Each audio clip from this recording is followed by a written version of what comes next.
Woodcraft, helping you make woodwork.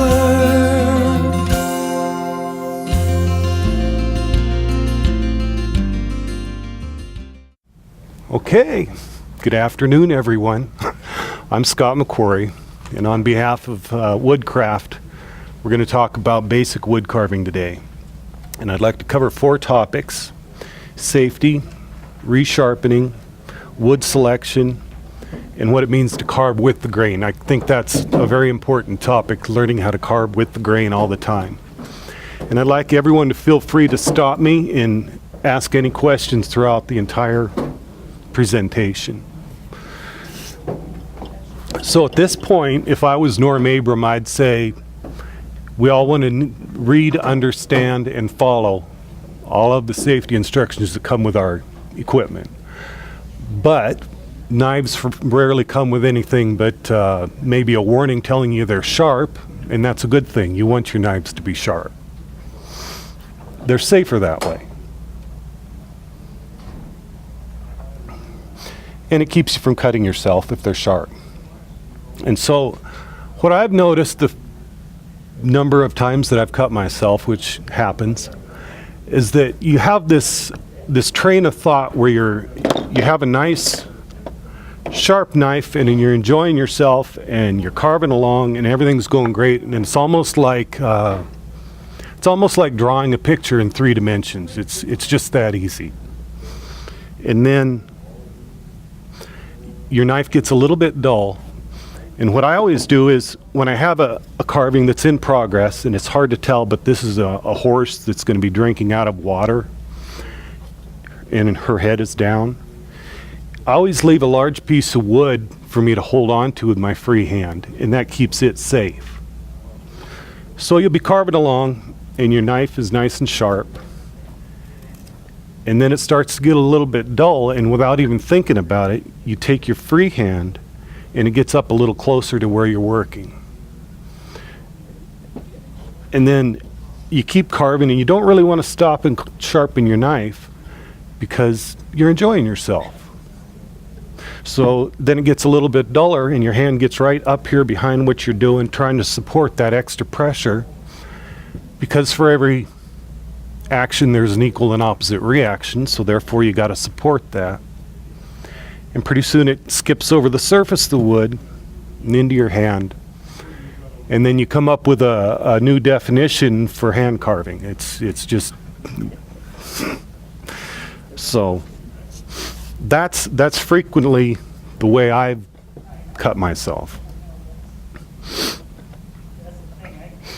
And there's a lot of different aids you can use to keep from cutting yourself. For example, here's a push board that you could build yourself. And that will keep you, as you're carving in this direction, pushing everything away from you, and should the knife skip over the wood, it's going to go into the carving instead of your hand, into this push block. And I would suggest that even getting a piece of this foam rubber and putting it on there, and that'll keep it from rotating, and the board will keep it from moving away from you. And that's a great way to a good method to keep from carving yourself. In addition, Woodcraft sells gloves. You could put a glove on your free hand. Here's the thumb guard. And I've seen these used not only to protect your free thumb from getting cut, but if you're using say a chip carving knife and you're putting a lot of pressure on this little back side of the blade with your thumb a lot, over and over again, your thumb gets sore, so that's a good way to keep your hands from getting sore. And here's some tape. You could wrap a finger that you think might potentially get hurt.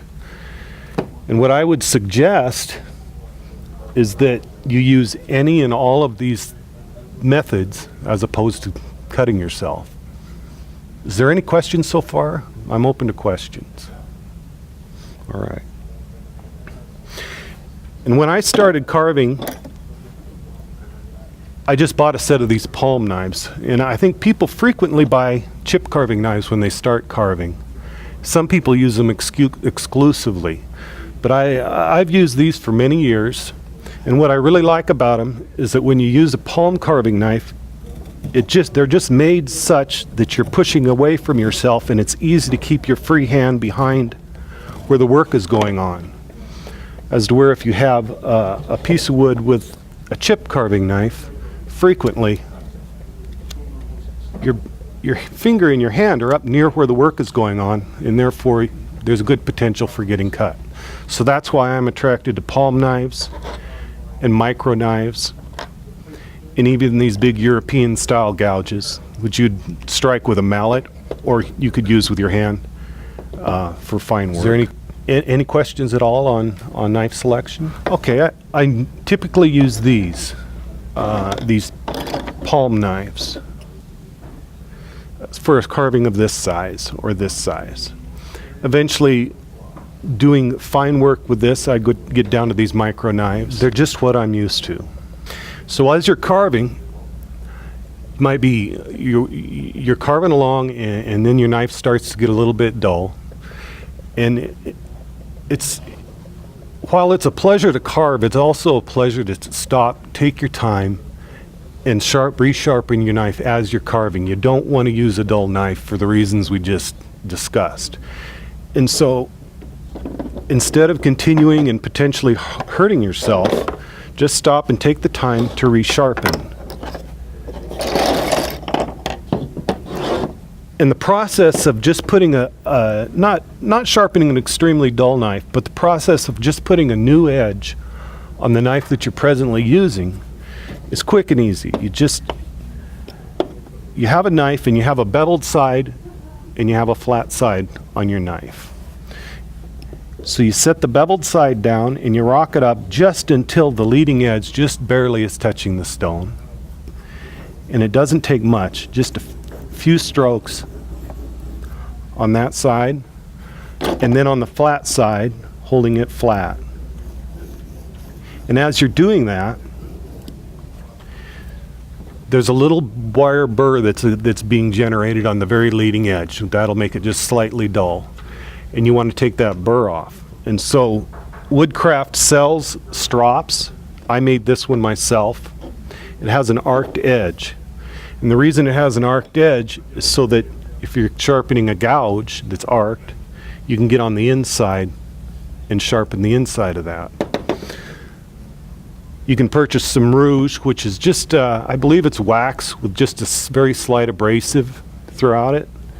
And you rub that rouge into your strop. And then in a pulling motion, not cutting into it, but pulling backwards. Every time I'm doing this, I'm bending that little burr or wire edge over from one side to the other till it finally breaks off and I have a nice clean edge that I can go back to carving with. And of course, in the case of a gouge, you can get both sides if you have a curved edge on one side.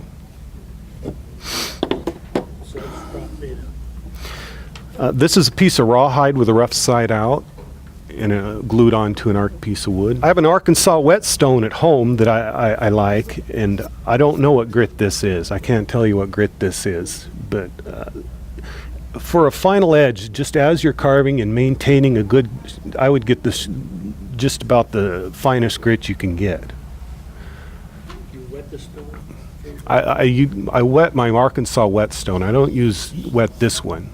Eventually it does get filled with, I guess, metal and oils maybe off my hands. So when they do that, you can take your stones and get some warm water and Dawn dish soap. Dawn dish soap will pull oil out and rub them, and you can actually feel when you're getting that stuff off there, it'll feel slick, and as you rub it, then it'll start, you can actually still bite in and you can actually feel the roughness come back, and then it's good for sharpening again.